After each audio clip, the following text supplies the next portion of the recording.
No matter how hard we try, I will never be able to, and you will never be able to humiliate Donald Trump as much as Donald Trump humiliates Donald Trump.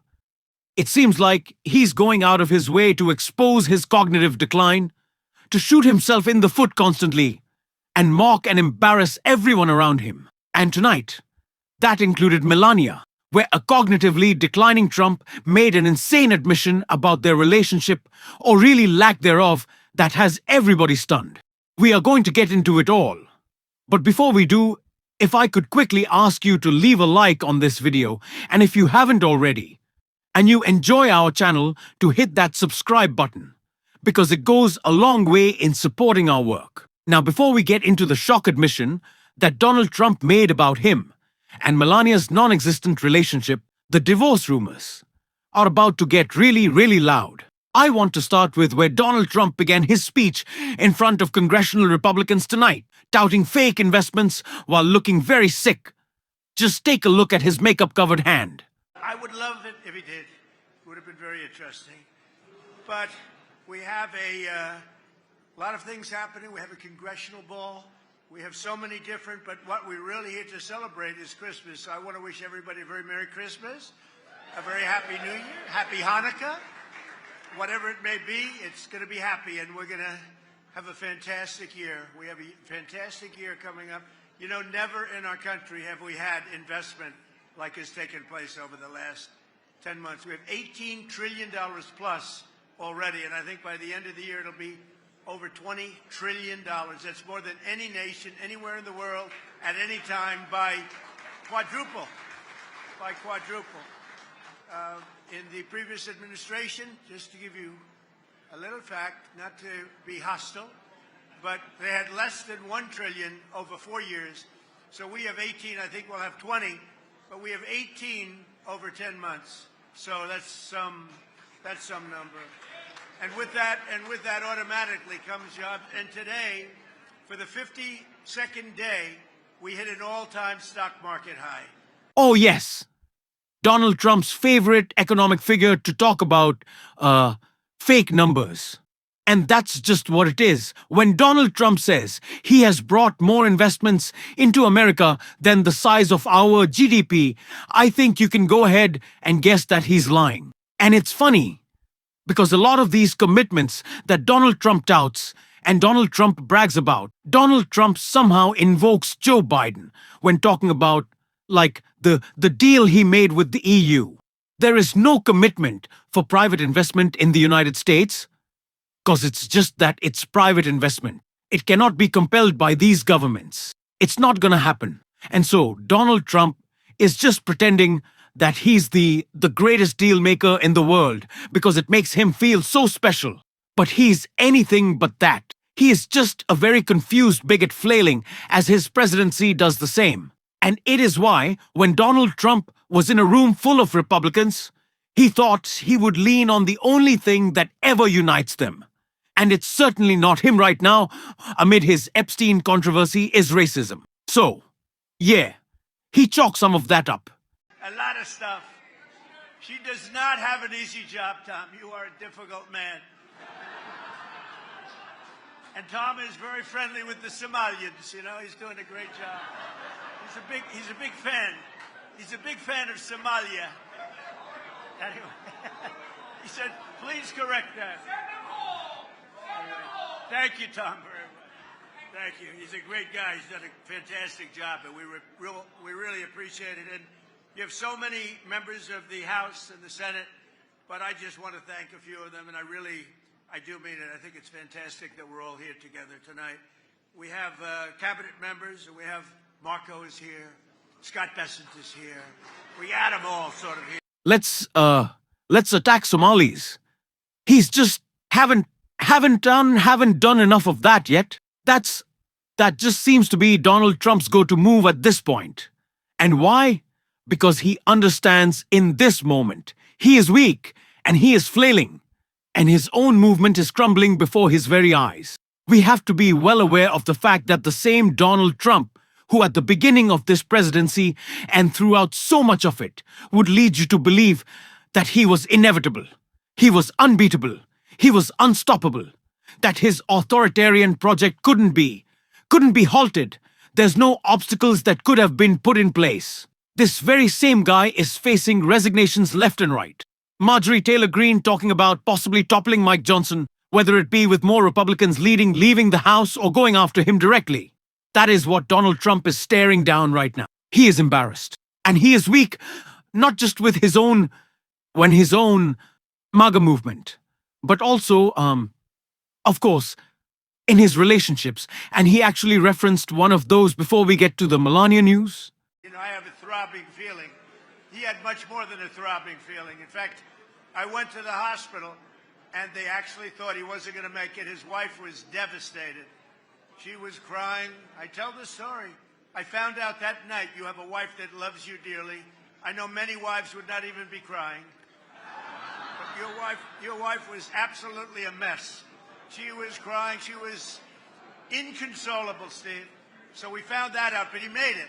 And then he went about 4 months later. He could barely walk. He went and he played second base in the game between the U. So Donald Trump talking about how he knows that a lot of people don't have that great of a relationship with their significant other. Now, why would Donald Trump say that? And if you watch that clip closely, you could take a look at Melania's face. She wasn't all that entertained.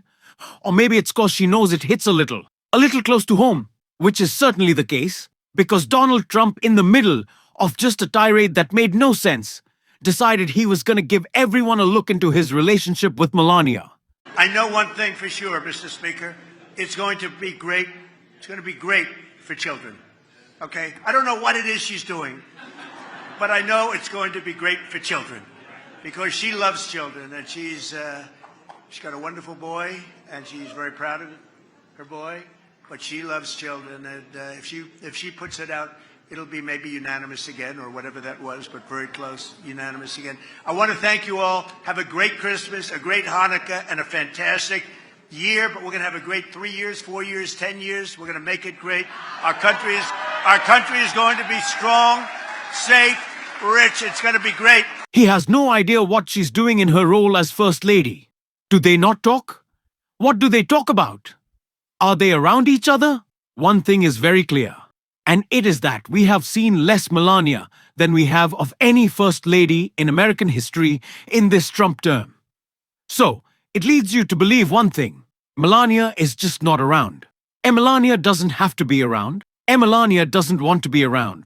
Sure, when it means $40 million for her movie documentary about her that nobody's gonna watch, sure she'll stick around. When it's the meme coin, sure she'll stick around. But when it's actually interacting with Donald Trump behind closed doors, when it's not contractually obligated, it's just not happening.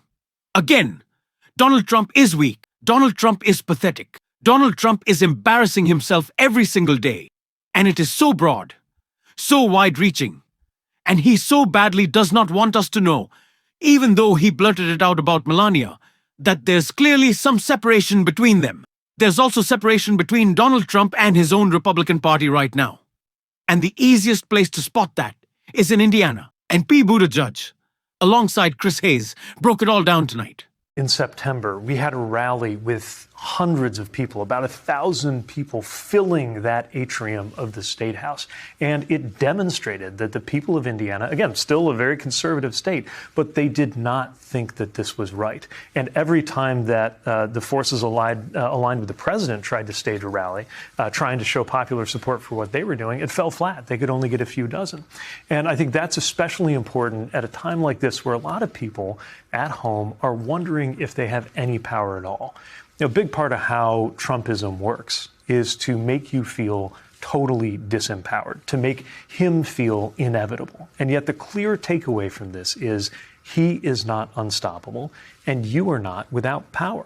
A whole bunch of people stood up, rallied in the State House, made those phone calls, the exact kind of old-fashioned political organizing things that some of us asked, does this still matter? Does this still work? It clearly had an effect, stiffening the spines of these Indiana Senate Republicans who, in the end, had this vote, and it wasn't even close. And part of what I was chuckling about today when I was looking at the roll call is that this is a state that's already, Donald Trump won it by 20 points, Republican state. You would expect a big majority of the members of Congress to be Republicans. In fact, they are. It's a 7-2 state. Seems roughly okay. And, Indianapolis is a Democratic area. That was part of what was being discussed. Are we going to cut it up the way they have in Tennessee with Nashville?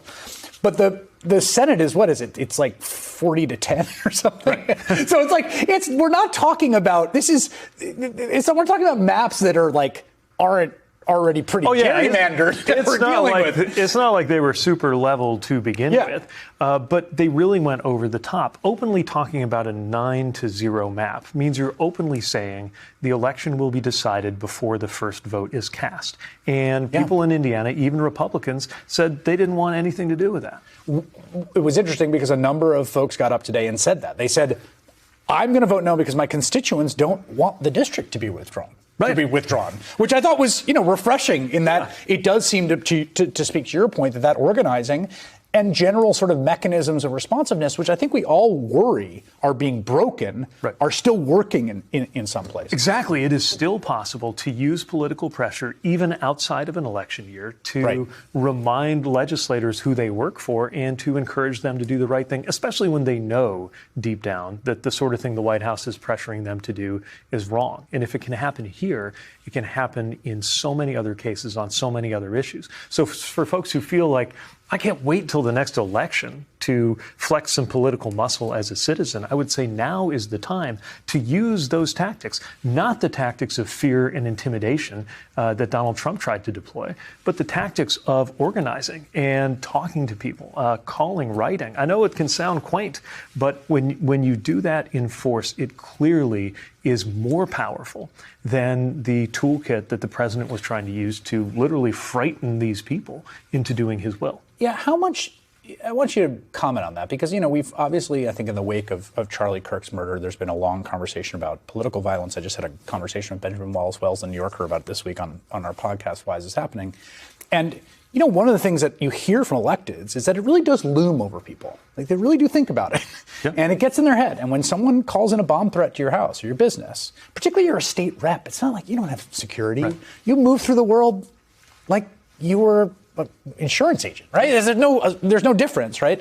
How much do you think that hangs over all this? It's absolutely a factor. We've seen this for years. I think it was a profile of Mitt Romney was the first time I read an account of U.S. senators, this was during the impeachment, changing their votes because of the fear of violence. But the thing about political violence is if you give into it, there will be more. Yeah. If you stand up to it, there will be less. The only antidote to that kind of politics of fear is a politics of courage. And that's what we saw here. It's kind of spell that only works if you believe in it. And I would say the same is probably true for those mob boss tactics that we saw coming out of the Heritage Foundation. I mean, that was wild. Yeah. So let's see. Is the president going to follow through on his threat and close guard bases and stop paving roads in Indiana? Let's see. But obviously, these legislators were smart enough to face that down, to call BS. And now we will show just how thin, how flimsy, how just not credible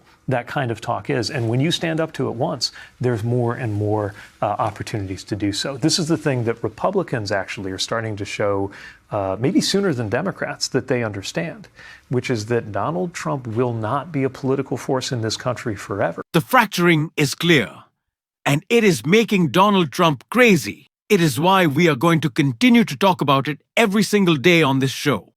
And if you want to support that, as always, you can hit that subscribe button. Leave a like on this video. If you stuck around at the end, drop a blue heart in the comments. Keep on fighting, y'all. Don't let him silence you until next time. I'll see you soon.